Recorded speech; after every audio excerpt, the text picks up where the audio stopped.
የወለድኩት ልጄ ባለቤቴ ቤተሰብ ትቼ ነው የገባሁት። ከገባሁ በኋላ የታገልኩ ቆይቻለሁ። ሁኔታው በሂደት እየተቀያየረ መጣ። ይሄ በሚቀይርበት ሰዓት ላይ ያው ብዙ ግዳጅ ተወጥቻለሁ፣ ብዙ ስራ ሰርቻለሁ፣ ደክሜያለሁ፣ ቆስያለሁ፣ ደምቻለሁ ማለት ነው። በሻቢያም ቢሆን ማለት ነው። በደብረ ዳሞ በኩልም ገብተናል። ከሻቢያ ጋር ተጋጭተናል 2004 ዓ.ም ማለት ነው። ወደ ከ2003 ዓ.ም ወደ 2004 ዓ.ም እስከዛ ድረስ ከአህዱ ጋር አብሮ የተዋጣው የቆየው ጓድ ነኝ። ያው ለ15ኛ ዓመት ያው ነገ መጪው ጥር 15 ዓመት ነው ማለት ነው ትግል ከገባው። ስለዚህ ከዚህ አንፃር የለፋውት የደከምኩት ዋጋ አልተከፈለልኝም። ዋና ዓላማዬ በውስጥ ማለት ነው የቆምኩት ዓላማ አውቄ እየታገልኩ ቆይቻለሁ። አሁን ደግሞ የምንፈልገው ፍላጎታችን የመሸኘት 7-10 ዓመት የሚባል አለ። የመሸኘት ይፈልጋል ሰው ማለት ነው። ትግሉ በእርግጥ ዓላማ የሚባለው ልክ ነው። ዓላማ ጉድለት አለ። ሁሉ ሰው የራሱ ችግሮችን ያንጸባርቃል። ችግሮች አሉ፣ ፊታዊነት የጎደሉ አሰራሮች አሉ። ይሄ ሳይፈጠር በፊትም ራሱ ማለት ነው። ስለዚህ ሰው ማፈን አለ በአገባቡ 7-10 ዓመት ከተባለ ያችን ያለመፈጸም መንግስት ችግር ያለበት አለ። እዛ መልሶ ባንዲራ ማንጠፍ፣ ይሄ ባንዲራ ረግጠ ይለፍ አይነት ነገር ይሄ ስለዚህ ወደት ያስገባል። ሰው ከዓላማ ውጪ እንዲሆን ያደርጋል። ከውስጡ ሌላ ነገር እንዲጠነሰስ ያደርጋል። ከዚህ አንፃር ችግሮች ነበሩ በሰራዊቱ ማለት ነው ኖርማል። ከዛ ውጪ ግን እኔ በወቅቱ አሁን ይሄ በተፈጠረው ላይ የተዋጋነው ነገር የለም። ያው ታፍነናል። ስቶር ላይ አፍሙዝ ታስሯል። ገብተን ያወጣነው ነገር የለም። ትጥቃችን አስረክበናል ማለት ነው። ከዛ በኋላ ወደ መጠርነፊ ቦታ ገብተናል። ጥቅምት 24 ማለት ነው ገብተናል። ከዛ በኋላ ያው እዛ ታፍነን እንደቆየን ያደረጉት ነገር ከባድ ነገር አለ ትግራይ ህዝብ ማለት ነው። ሴትም ወንድም ትልቁም ትንሹ ማለት ነው። በሬ እኛ እናንተ ከጎናችን ሆናችሁ ብዙ ነገር እያገዛችሁን እየሰራችሁ ነው። ለእኛ ጎን ሆናችሁ እየተሰለፋችሁ ነበረ። ስለዚህ በእናንተ ላይ ይሄ ነው የሚባል ነገር የለም። እኛ ዋናው እንትን የአመለካከት ወይ ደግሞ የአስተሳሰብ ችግሩ ከአመራሩ ላይ ስለሆነ በእናንተ ላይ ይሄ ነው የሚባል ነገር የለም ብሎ አስረድተው ለእኛ አስፈላጊ እንክብካቤ እያደረጉ ነበር። የማይረሳ ማለት ነው። እስከዛሬ እየተናገርኩ ያለው ማለት ነው። በአሩም ቢሆን እየተናገርኩ ያለው ይሄ ችግር የለባቸውም በህዝቡ ላይ። ይሄ መንስኤው ነው እኛ ያልገባን እያለን ጥያቄ ምልክት ውስጥ ገብተን ያለ ነው ሁልጊዜ።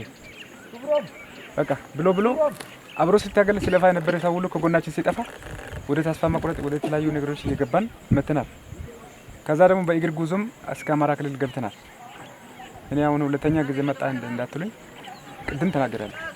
የደከምኩት የለፋውበት ጥቅም ሊባል ይችላል። ሰው ለጥቅም ነው የታገልከው ሊባል ይችላል። ግን ይሄ ነገር እንዴት ነው አሁን ወዴት አድርገህ ወደ ቤተሰብ ልጆቼ ጋር ብሄድ ሲሄድ ሰው ተለውጧል። በአሁኑ ሰዓት ሄዷል። እኛ በእኛ አቻ ደረጃ ብዙ ጥቅማ ጥቅሞች እየተጠቀሙ አለው። እኔ በዛ ላይ የለው ማለት ነው። ከስራ ውጭ እየታየው ነገር የለ። አሁን ወደ ቤት በሚሄድበት ሰዓት ላይ ሰውም አይልም ማለት ነው። እንደ ሰውም አይቆጥርም። ስለዚህ ከዚህ አንጻር አሁን እንዴት ነው ግራ ጋር እየገባኝ ነገር ነበር ማለት ነው። ያገፋፋኝ ሌላ ነገር የለም። ሌላ የሚያነሳሳኝ ነገር የሚቆጨኝ ነገር የለም። ይሄ እንደዚህ ካልሆንኩ ወይም ብዬ የሚቆጭበት ነገር የለም ማለት ነው በትክክል። እና ዞረን ደግሞ በሚመጣበት ሰዓት ላይ መኪና አቀርበው ጠበቁ። በመኪና ጠብቆ ይዘው ሄዱ። እዛ ወስዱን በቃ መጠረነፊያ ቦታ አስገቡ። ጥበቃ ተደረገ። ሰራዊቱ ወደዚህ የለም። ከዛም በኋላ አወያዩ። ሀሳባችን መናገር የሚገባ ሁሉ ተናግሯል። ከዛም በኋላ ወደዚህ መልሶ አምጥቷል። በዛ ቀጥታ ወደ ጭላ አስገብቷል ማለት ነው። እስካሁን ተመልሼ ከመጣው ጭላ አካባቢ ነበር። ሌላ ቦታ አልተንቀሳቀስኩም። ስለዚህ የነበረው ሁኔታ ይሄ ነው። ይሄ ግን በአመራር የማሳመን ይሄ ቀላል ነው፣ ብንተው ቀላል ነው፣ ምንም ችግር የለም፣ አሁን አልቋል፣ ጨርሰናል፣ ሁሉ ነገር ወርሰናል፣ ተረክበናል አይነት ነገር የማቃለል ሁሉ ነገር አቃለው እኛን የማሳመን የማስቆየት ሁኔታ ነበረ። በዚህ የተነሳ ያው እስካሁን ድረስ ቆይተናል። እኔ አሁን ራሴን የመጠበቅ ስራ ነበር በሀቅ ለመናገር ማለት ነው። ራሴን የመጠበቅ ስራ በተከሰተው ግጭት ሁሉ ራሴን የመጠበቅ ስራ እንደምንም ብዬ ራሴን የመጠበቅ ስራ እየሰራው ነበር። አፈሙዝ እንደዚህ አዙሬ ሳው ላይም አልተኮስኩም። ትጥቅን በሙሉ አሁን አምጥቼ እዛ ሚሊሻዎች ተቀብሏል። ሙሉ ያለኝ ሎት ያው ኃላፊነት የጋንታ መሪ ኃላፊነት ነኝ። በጋንታ መሪ ኃላፊነት ነው ያለው። በቅርብ ጊዜ ከድካም ከሁኔታ አንፃር አመራር በሚጎልበት ሰዓት ላይ ድጋፍ ሰጪ ተብያለሁ። ሳምንት ነው ከና ድጋፍ ሰጪ የኃይል ድጋፍ ሰጪ ተብዬ ሞክረናል። ዞሮ ግን ሙሉ ኮንፊደንስ ወይ ሙሉ በመተማመን አይደለም ኖርማል ማለት ይሄ ቢናገር ሰው እውነት ብሎ ላይቀበል ይችላል። ይሄ ሙሉ ኮንፊደንስ የምናምነው ነገር የለም እና ከዚህ አንፃር የነበረው አሳፋሪ ነገሮች ለእኛም ይሰማሉ ማለት ነው። አብረን ኖረን አብረን በልተን አብረን ጠጥተን አብረን ብዙ ነገሮችን አሳልፈናል። ትዳሬ አገር ቤትም ቢሆን እዚህ ብዙ ሰው ጋር እተዋወቃለሁ። ስልክም እንደዋውላለን ሀቅ ለመናገር ማለት ነው። የነበርኩበት ከአይጋ መከታ አካባቢ ነበርኩ። ደጅ ሲወጣ ነበር። ከዛ እስከ ዛላምበሳ ምሽግ ቆፈራ ድረስ በመቀጠል እዚህ ሶቢያ እስከ አድግራት ዙሪያ ድረስ ነበረን እስከ ክፍላችን ማለት ነው። የዛን ሰዓት ሁሉ ያው የኖርንበትና የተዋወቅንበት ሰዎች አሉ። ከዛ እንደውላለን። አይዟችሁ ፈጣሪ ከእናንተ ጋር ይሁን ነው በቃ። እኛ እንደ ቤተሰብ ነው የምንደዋውለው ማለት ነው። ስለዚህ ጠልተን እኛ ከእናንተ ውጪ ከነሱ ውጪ ይሆናል የሚል አመለካከትም አስተሳሰብም አልነበረም ከዚህ በፊትም እና ስለዚህ ይሄ ነገር ጊዜ ያመጣው ነገር ጊዜ ውሰደው እንጂ ትክክል አይደለም ማለት ነው። የመንግስት አስተሳሰብ ምን አይነት አስተሳሰብ እንደሆነ በምን ያልተረዳዱበት ነገር ምን እንደሆነ እኛ የምንረዳው ነገር የለም፣ የሚታወቅ ነገር የለም ማለት ነው። ራሳቸው ሊፈቱ ይችላሉ ትላልቆቹ ማለት ነው። ከዛ ውጪ ግን ትክክል አይደለም፣ አሳፋሪ ነገር ነው። ቅድም የተናገራችሁት ነገር ነው፣ አሳፋሪ ነገር ነው ማለት ነው። እንደኔ ሀሳብ ጊዜ ያመጣው ነገር ጊዜ ውሰደው የሚል ነገር አለ። በተጨማሪ እኔ አሁን ራሴን እየጠበቅኩ የሄድኩ ማታ በስህተት ድካም ነበረ፣ ራብም ነበረ። በፀሐይ ውያለሁ ጫካ ውስጥ ማለት ነው። በቃ እንደ አፋና አይነት ነገር ነው። ሰው ተሰልፎ ነው ግር ብሎ የወጣው። አመራሩ ተቀብሏል። አመራሩ እንትን ብሏል ማነው ተማርኳል ማለት ነው። ከዛም በኋላ ማነው ጌቱ የሚባል አለ፣ ሌተናል ኮሎኔል ጌቱ፣ እንደገና ሌተናል ኮሎኔል አበባው የሚባል አለ። አባታቸውን ብዙ ባላቅም ሁሉ አዲስ አመራር ነው የተቀያየረ ማለት ነው። በፊት የነበሩት አዎ ተማርኳል።